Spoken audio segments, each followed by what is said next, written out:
Welcome back to Real Life Reviews, and today we're going to take a look at my new race bike. And it's a bike that you may well not have heard of before because it's pretty new to the market. It's a Ku. It comes from the Netherlands, and I'll tell you a little bit more about the bike in a moment. Suffice to say, Ku have just had their first pro win in an Ironman 70.3 with Rico Bojan. And the bike is setting scenes alight, and particularly with Ku's what they call their next gen program, taking young triathletes and basically helping them through with the bike and actually getting them towards success. And some of them have been damn successful in a very short period of time. So what I'm going to do today, I'm going to start by just taking the camera around the bike and let you have a look at it. I'm then going to explain a few of the things and show you what's on it. And what I've done with it so far and my thoughts about the future.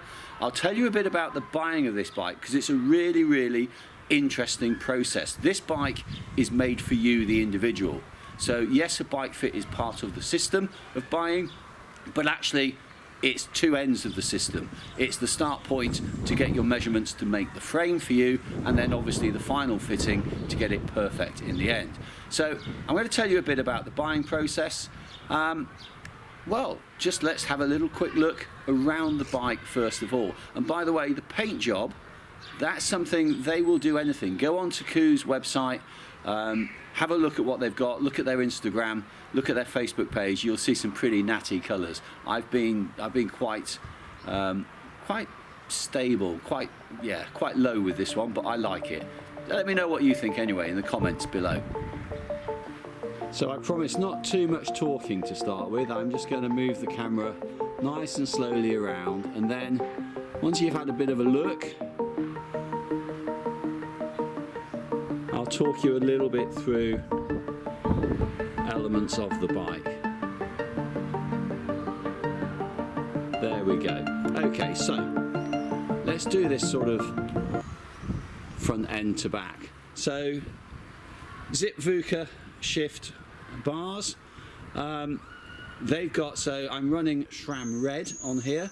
The bike comes as standard if you buy the standard bike with SRAM Force, and then obviously you can upgrade, and the gubbins, the sort of boxing, the brains of that are in the Zip VUCA bars, and they're really good. So blip buttons on the end, and if I just take my Garmin off, the bike comes with Garmin stroke Wahoo mount, so you don't have to worry about that at all. Just coming back down the cockpit, probably something that all bike manufacturers talk about, and what we as triathletes are looking for, is flexibility and adjustability.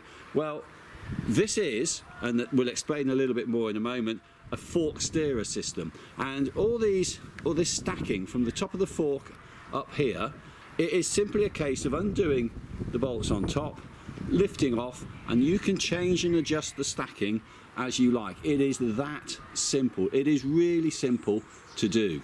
Whilst I'm looking at this point, and I've got quite simply a bottle cage on top. Underneath the bottle cage here, I've actually got everything the wrong way around for my hands, it's a magnetic catch. It's a little pouch, there we go, just take it off, and in there I've got my puncture repair kit. I've got a Dynaplug system in there just for on the road, so I'm obviously running tubeless, and a little bit more about storage in a short while. I'll just pop that back on, it slots in, and it's got a really strong magnet.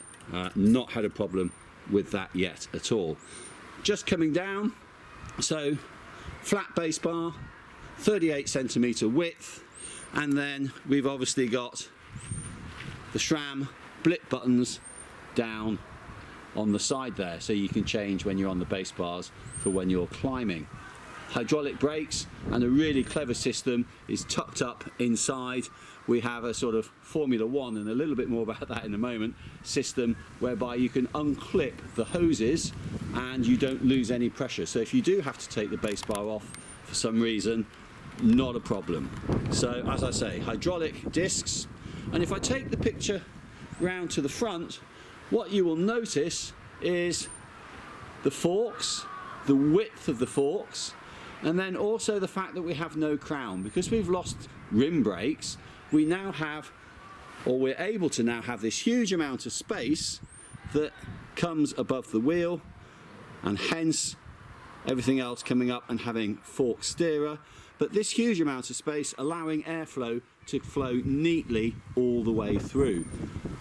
That's a patent, and the designer of this bike, Richard McCange, spent years with Ferrari, working in Formula One, working with Michael Schumacher, and the real brains behind this bike is Richard McCange. So my hat goes off to him. I met him when I was at Ironman Maastricht, and he just talks so much sense. And if we're talking the aerodynamics of the bike and we come back, you may well already have noticed that the down tube sits back from the front wheel. So a bit of a combination of the tube being back and the forks being pushed forwards a little, giving us this gap here.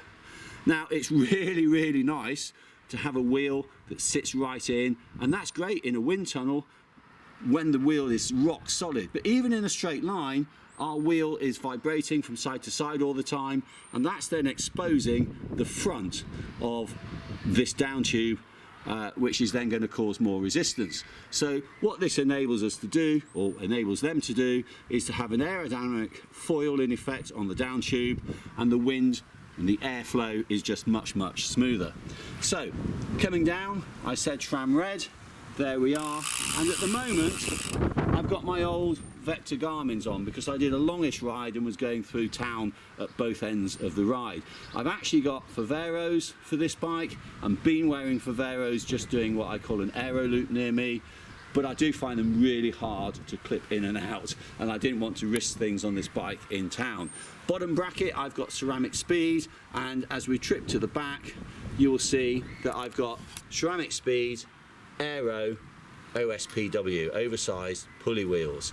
I'm running on the back, and I can fit it with this, a 10 to 36, because I'm old and I need the help when I'm going uphill. Returning to the top of the bike, I've got my Cobb saddle on, and at the back, currently I'm running a single bottle cage at the back. I'll just pop a bottle in as my sort of number 2 for current rides. But for long course, my anticipation is that on the side here, I'll put 2 bottle cages either side, and I'll go to a 2 bottle rear system. Coming forwards, the bento box is huge. It looks in that state ugly, and it looks, well, yeah, it looks ugly, out of place and not aero. But it is designed so that you can have a bottle in the bottle cage at the front. And I will just try and one-handed push that in. There we go. And now everything is lined up and even. You will notice from the angle of that bottle that the bottle cage mount at the front does drop down a bit, so the water is going down. So you do want good bottle cages. Now, it is possible to use a profile design X-Lab type front hydration system. However, if I just put, I've got a profile design one here, if I just put that on, one of the issues with these is that now that you've got that lean forwards, you've got to make sure that your tube comes and you feed it to the front, but also when you're in the aero position, your body, your head, is actually in a drinking position that's going to be up here. So you've got to work out a straw system that feeds out. And I'm finding it easier just with a bottle on the front. So I said I'd come back to storage. This bento box is huge, and you can see I've got a couple of gels sticking out of it already, but I've also got in the bento box an inner tube with a large valve, which just seems to work nicely for me. If I come down, I'm on the non-drive side now, if I come down to the bottom of the bike, underneath the bike, beneath the bottom bracket, I've got another storage compartment, and I've only got one hand to do this, so this could end up being really quite awkward as I just adjust myself. So I promise you it is pretty easy to take off, but you basically just wiggle it. It's a strong magnet. There we go, it's come off, and in here I've got all the other bits that I need. So in there I've got a mini multi-tool, I've got a valve extender, I've got a spare derailleur hanger. Now, you get lots of bits and pieces with this bike, and almost the best bit is spare derailleur hanger, because trying to get them is a nightmare. And I've obviously got a gas canister and a chuck. So, yep, I can store what I want on the bike. I might move things around a little bit in the future, but at the moment I'm not anticipating needing to add any further storage whatsoever. So just coming back to the seat and the seat post for a moment, the nut here is your seat retention. That's not actually gripping the seat to hold the seat post in position. It's 2 Nm torque, it's just firming it up. The seat tube sits down and has a little bit of padding, and it has a number, and it's up to you, and ideally you have as little as possible, but if I just show you one here, and you get a set of these in your kit with the Ku, and these sit on the bottom of the seat post, give you a little bit of absorption because this bike is very stiff, and the seat stays there. You're not actually clamping the seat post, so it's just a 2 Nm grip just to stop any slightest wobble in the seat post at all. What a really clever system. Returning to the bottom of the bike, you'll see at the front I've got a Zip 454 NSW. I just think it's a brilliant wheel. I've also got Ku's own 60mm. The bike comes with, as standard, a 60mm front, and in the rear an 80mm Ku's own wheel. So I've still got the 80mm, can't quite afford an 858 in the back at the moment, but I've got a 454 in the front. The 454 NSW in a rim width of 23mm, that's a 25mm tyre. It's pretty much as good as a 28mm, and I'm running that at 70 psi at the moment, and I'm quite big and heavy, and it's working really well. So the process of buying one of these bikes, and I'm going to put links in the description down below, and I'll put the link for Ku's website, which is a really good start point, and then if you're in the UK, then I'm going to put the link to Speed Hub, which is a triathlon store up near Lutterworth, run by Tim Lewington and his far better half Lucy, but I'm going to put a link to them, because what happens is when you make your inquiry, and if you're in the UK I would suggest giving Speed Hub a ring, you start by going for a bike fit and get on it's the retold system, get on the bike, and they put together all the measurements and they get sent to the Netherlands. I was going to say Almere then, and I'm not sure whether or not the offices are in Almere, but anyway, but they get sent to the Netherlands, and in my case that happened on the day of the bike fit, and I was FaceTiming or Skype or Teams, whatever, but video calling with Richard McCange, the designer, and he on the video call was working everything out on the computer, came back with options of frame size, and because what they're trying to do is get the best fit or make a frame for you that then puts the TT bars in a box of where you have them in the middle when it's provided, but you then have a range of movement that if you get more supple or want to be more aggressive, you can drop things a little bit, or as you get older you might want to raise them and become more comfortable. What we don't want, or what they don't want, is for your aero bars and your setup at the front, the cockpit, to be at one end of an extremity and you've got no room to maneuver. And we had that, and we had the core and the frame. It's obviously done by computer for the most part, but the figures go in, and I had frame options, and I've gone for a slightly longer, more stable option, or of the options that I was given, but we're talking small percentages here. So you go for that fit, and well, it's almost job done as far as you're concerned. The hardest thing for me was trying to think of and pick colours for the bike, and there's a whole range of colours that if I say they're free, they're built into the price, but then you can pay more, and there's some very natty colours on Instagram that you can have a look at and get some inspiration. The The lead time for this, they say, is 12 weeks from placing the order and getting it set to the bike coming back. And essentially, the bike will then get delivered, you will then go back to the shop and you will undergo a full fit on the bike again, just checking the measurements, getting it perfect and just adjusting and getting everything right. As I say, I'll put links to both Ku and to Speed Hub in the description down below.